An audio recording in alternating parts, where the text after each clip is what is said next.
প্রথম ৪ ম্যাচে ৮ উইকেট নিয়েও লাহোরের কালান্দার্সের একাদশ থেকে ছিটকে পড়েছিলেন বাংলাদেশের রিশাদ হোসেন। ৩ ম্যাচ ধরে ডাগআউটে বসে থাকা বাংলাদেশের তরুণ লেগ স্পিনার রিশাদ অবশেষে সুযোগ পেলেন লাহোর কালান্দার্সের মূল একাদশে।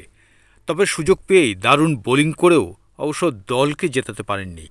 গাদ্দাফি স্টেডিয়ামে টস ভাগ্য করাচির পক্ষে গেলেও ম্যাচের শুরুটা আলোচনার কেন্দ্রবিন্দু হয়ে উঠেছিলেন রিশাদ। ২০ সদস্যের শক্তিশালী স্কোয়াডে সুযোগ পাওয়াই যেখানে কঠিন, সেখানে ফের একাদশে ফেরা তার পরিশ্রম, ধৈর্য আর ট্যালেন্টেরই প্রতিফলন। পাকিস্তান সুপার লিগের বৃষ্টিবিঘ্নিত ম্যাচে মুখোমুখি হয়েছিল লাহোর কালান্দার্স ও করাচি কিংস। নেমে আসে ১৫ ওভারে। আগে ব্যাট করে লাহোর তোলে ১৬০ রান ৫ উইকেট হারিয়ে। দলের হয়ে ফখরুজ্জামান ৫১, মোহাম্মদ নাইম ৬৫ এবং আবদুল্লাহ শফিক ১৮ রান করেন। পরে ডাকওয়ার্থ লুইস পদ্ধতিতে করাচিকে লক্ষ্য দেওয়া হয় ১৬৮ রান।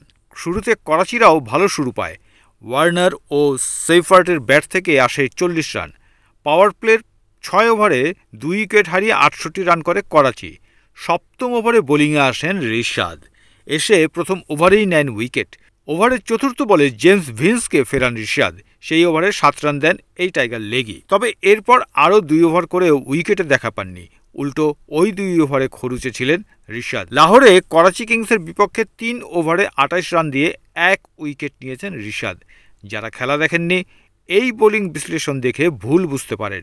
বৃষ্টিতে ১৫ ওভারে নেমে আসা ম্যাচে লাহোরের বেশিরভাগ বোলারই মার খেয়েছেন আরও বেশি।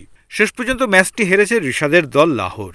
ইরফান খানের ২১ বলে অপরাজিত ৪৮ রানের ইনিংস ভর করে ৩ বল ও ৪ উইকেট হাতে রেখেই লক্ষ্যে পৌঁছে যায় করাচি। ৯ ম্যাচে ৯ পয়েন্ট নিয়ে টেবিলের চতুর্থ স্থানে রয়েছে রিশাদের দল লাহোর। এর আগে দেশের একটি গণমাধ্যমকে দেওয়া একান্ত সাক্ষাৎকারে লাহোর কালান্দার্সের কর্ণধার সামিন রানা ইঙ্গিত দিয়েছিলেন রিশাদের একাদশে ফেরার বিষয়টি। তার ভাষায়, রিশাদ আমাদের পরিবারের মতো। স্কোয়াডে ২০ জন থাকলেও বিদেশি খেলতে পারে সর্বোচ্চ ৪ জন। কন্ডিশনের উপর নির্ভর করে ভারসাম্য রক্ষা করতে হয়। তিনি আরও জানান, লাহোরের উইকেট সাধারণত পেসারদের সহায়ক হলেও সময়ের সঙ্গে সঙ্গে পিচ শুকিয়ে আসবে এবং স্পিনারদের জন্য বাড়বে সুযোগ।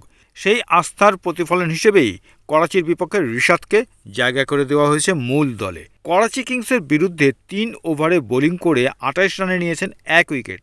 তবে এই উইকেট নিয়েও একটি রেকর্ডে নাম লিখিয়েছেন রিশাদ। পিএসএলে বাংলাদেশের বোলারদের মধ্যে সবচেয়ে বেশি ৯ উইকেট এখন রিশাদের। সাকিব আল হাসান ও মাহমুদুল্লাহকে ছাড়িয়ে পিএসএলে বাংলাদেশের বোলারদের মধ্যে সর্বোচ্চ উইকেট শিকারী এখন রিশাদ।